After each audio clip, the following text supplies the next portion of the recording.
शिंजू, ये the mistress की पहली तिमाही का विवरण है। तुम मुझे बधाई तो नहीं देती, लेकिन ऐसी बातों से परेशान जरूर करती हो। आप गलत है शिंजू। पूरे शाही महल में आप एकमात्र महिला है जिसमें ज्यादा अंतर नहीं है दासी और महिला के बीच में। हम इस किताब को बेचकर बहुत सारे पैसे कमा सकते हैं। किताबें बेचकर हम कितना कमा सकते हैं? इसके अलावा मेरे पास पैसों की कोई कमी नहीं है। मुझे इसे जरा ध्यान से गिनने दे। प्लेट बनाने का पैसा छोड़कर बाइंडिंग मुद्रा और स्याही, हम एक किताब से 4.2 चांदी कमा सकते हैं। पिछली तिमाही की कुल राशि के अनुसार इसकी 1,80,000 प्रतियाएं हैं, 46,540 चांदी है। यदि हम इसकी गणना पूरे वर्ष के आधार पर करें तो यह 1,81,140 चांदी है। इतना पैसा? सही बोला। इसकी गणना केवल इस आधार पर की जाती है कि पिछली बार कितनी पुस्तकें बिकी हैं। यदि हम इसका प्रचार करें और प्रतियाएं बनाएं तो ये दासंग में सबसे ज्यादा बिकने वाली पुस्तक होगी और इससे हम लाखों रुपए कमा सकते हैं।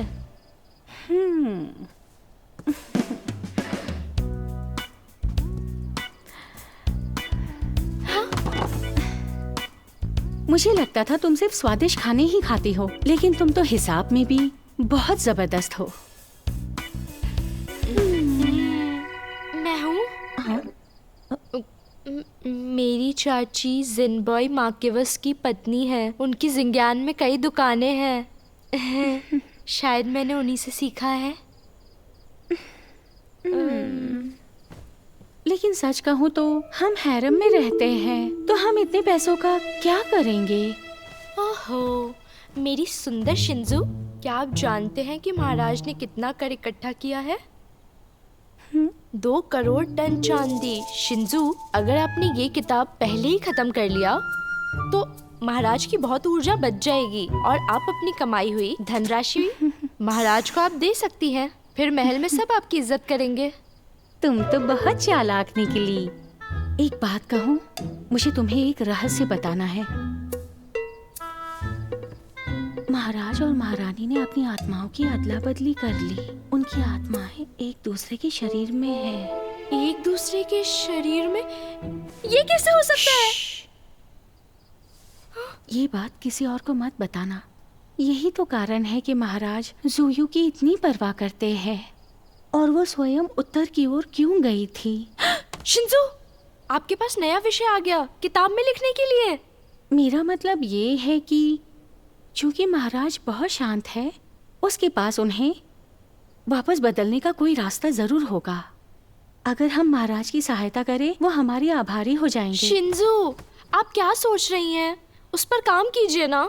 आपका जीवन आसान है, आपको बस मुझे धक्का देने की जरूरत है। शिंजू, आप किताब लिख सकती है, मैं उसे बेच दूंगी। जब हम पैसे कमाएंगे आपको 60% मिलेगा, मुझे 40, और आपकी प्रतिभा की सराहना दुनिया में होगी। ठीक है, रात बहुत लंबी है तो मैंने सोचा है कि पूरी रात किताब लिखूंगी। फिर मैं पूरी रात के लिए आपके साथ ही रहूंगी। पिंग, मेरे लिए कलम और स्याही तैयार करो।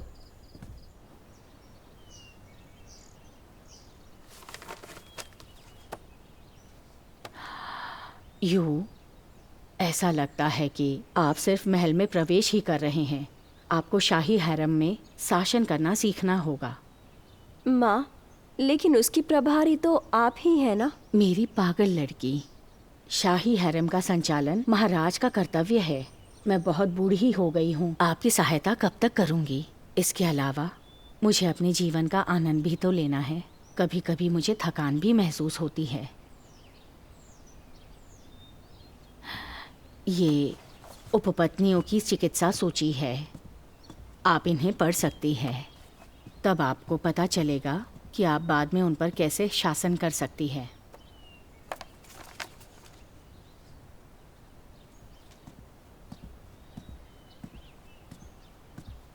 महारानी माँ, चलिए चाय पी लीजिए जो मैंने आपके लिए बनाई है। आपको दासियों को कहना चाहिए था ना।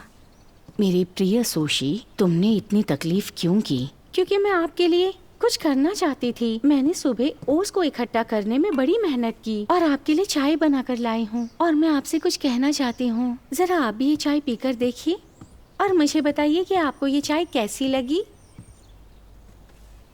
लीजिए ना महारानी, पीजिए ना।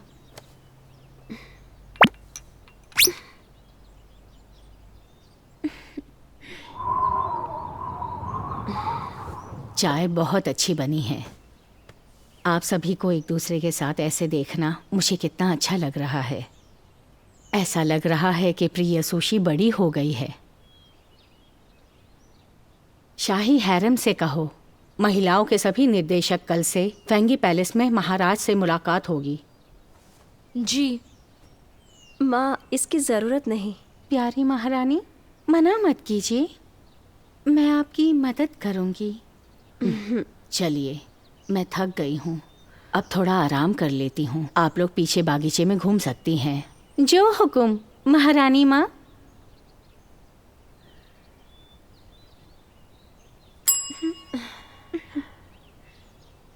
जी।